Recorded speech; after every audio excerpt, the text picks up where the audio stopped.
Good morning, everybody. Welcome to our office and welcome to the 2026 FOSI European Forum. My name is Karen and I head our team in Google here in Brussels. It's a real pleasure to have you all today in our office.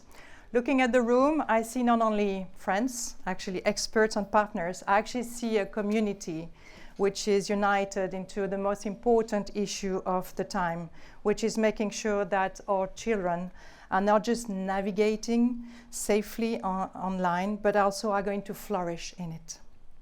FOSI has been a guiding light on that issue, because it is not about making sure that, they've been working for the safety online for decades, but because we're a proud partner as well and a long-standing member, we're really honored actually to host the annual membership meeting. Membership as well, maybe. Today's gathering is a reminder that while it's easy to focus on whatever is on the agenda right now, and there is a lot on the agenda right now, it's actually much harder to imagine where today's conversation are going to take up tomorrow.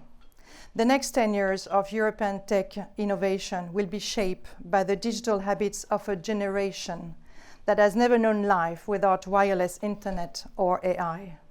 So what do teens really want out of technology?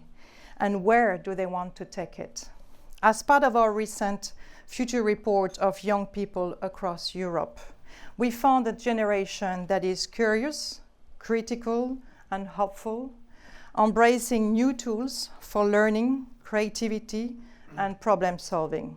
They want more guidance from school, parents, and leaders, not just less, and they want more training.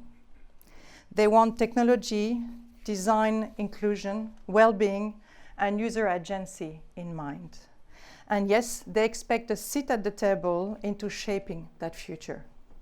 It's the credit of many leaders, like those at FOSI, that this is where the NGO community focus has been. How do we protect young people in the digital world, offering them the inclusion, guidance, and balance they want, instead of protecting them from it?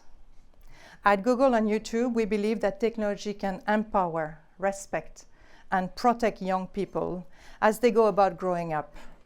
Protection being the baseline, from safeguards that are on by default to products that are safer by design, to non-negotiable protections for users under 18.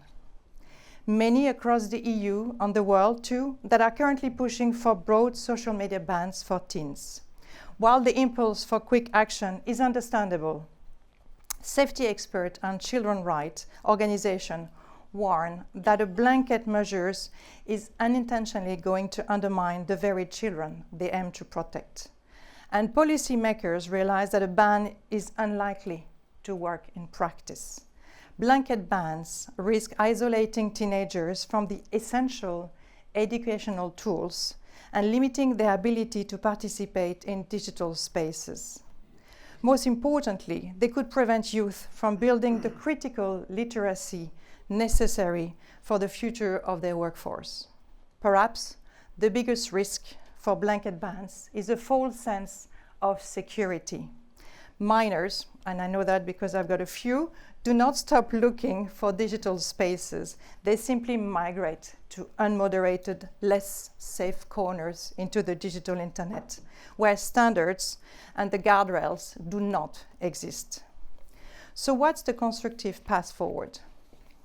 We see an emerging consensus driven by research from experts, including many in this room, to shift the regulatory focus away from outright bans and towards feature-based safeguards. And we believe this is worthwhile debate. Ensuring features across all platforms promote age-appropriate content and use patterns. If a feature or functionality as such, or if it's used excessively, poses a risk to minor, think of stranger messaging, screen time, short-form video, autoplay, or notifications, then these features should be restricted through safeguards, controls, or defaults. For example, to protect against grooming, we do not allow direct messaging for minors on YouTube. To protect the digital footprint, it is not possible. Basically, everything that the under 18 are uploading is private as default. And we also prohibit any personalized advertising to children. But focusing on features, we actually build then what is a targeted, universal, and future-proof needs. Ensuring that the next generation thrive online require a deeply coordinated effort. There is no single company or regulator or NGO who's going to have all the answers. And this is why we basically need to work together. We need to build a harmonized cross-European approach to enforcement that builds, for instance, on the Article 28 of the DSA, rather than a fragmented patchwork of conflicting domestic laws. Today's theme is about finding common ground. So let's work together on the precise, responsible design that this digital generation deserves. Thank you for taking the time to join us, for your expertise, your dedication, and your willingness to collaborate on such vital issues. A big thank you to Stefan and the FOSI team for doing this tremendous important work. I look forward to a fantastic and stimulating day of conversations. And now I'm going to welcome the board chair of FOSI, which is Eric Ebenstein, Senior Director of Public Policy, TikTok. Thank you.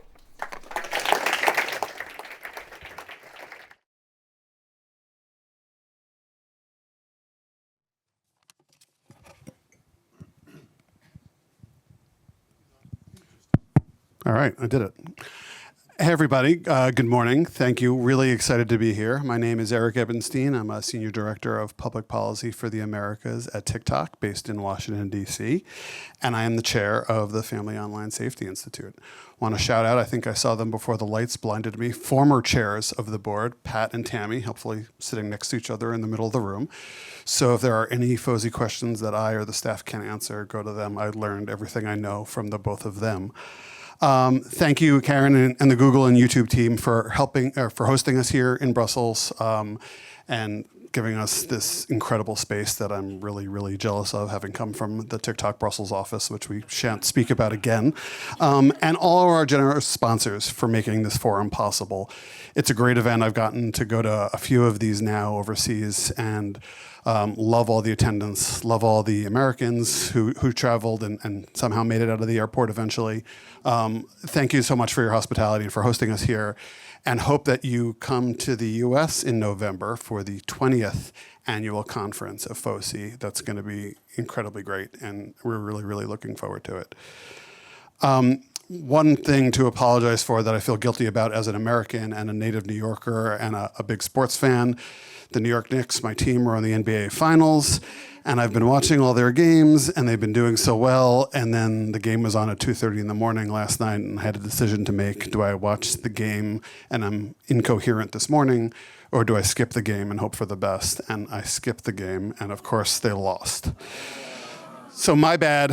I'm really sorry. We're still up 2-1. I think it's going to be okay, but I'm a little upset with myself and the bad juju I gave by not watching the game at 2:30 in the morning. These things happen. On to FOSI. For those who are unfamiliar with it, although I think mostly in this room we're all friends, founded in 2007 as an international nonprofit organization. The mission is to make the online world safer for kids and for families. And TikTok's origin story, my origin story with FOSI, is instructive for any of you who are thinking about being members or now have been members for a long time or want to become members. You have to kind of earn it, and you have to show that you're serious about safety and serious about the work that FOSI does, because I had my initial conversation with Stephen and his team in their WeWork, which was up the stairs from the one room WeWork that I got when I started at TikTok in early 2019, and talked to Stephen about how we wanted to become members, and he said, that's great. I don't think you're ready for that yet. Come back and talk to me in a couple of months. And I went back to my bosses and I said, so that wasn't so good. How do we get better at online safety? And we got better at online safety and better at online safety. And it's an ever ongoing quest to become as good as possible. And thankfully, FOSI opened their doors to us and helped us get better by allowing us to meet with other members and learning from them and from the group. And it's a great thing that allowed us to become members and get more and more involved, and then eventually be on the board, and now eventually have the honor of serving as board chair. FOSI convenes leaders like all of you in industry, government, and the nonprofit sectors to collaborate and innovate on new solutions in the field of online safety. And through research, resources, events like this, and various special projects that I think you're all familiar with and will hear more about, it promotes a culture of responsibility online and encourages a sense of digital citizenship for all. This is achieved through an emphasis on the 3 Ps: policy, practicing, and parenting. And as a parent as well, that last one hits home for me every day, all the time, as I deal with my teenagers and the crazy, wonderful stuff that they're doing and showing me all the time. To put it another way, FOSI encourages enlightened public policy, robust industry best practices, and empowered digital parenting. And when we think of online safety, we believe it means a number of different things that I think aren't at odds with one another. It's acknowledging the risks, it's mitigating the potential harms, and then reaping the massive, massive rewards of our own and our children's online lives, which are growing and iterating and changing in ways that none of us are totally sure where they're going to go, but we need to do it all together. So that's it for me. You'll hear from me again later, but I'm really happy to be here with you all and to have the opportunity to talk and to set the stage for our discussions today. Let me introduce you to our founder and CEO, Stephen Balcom.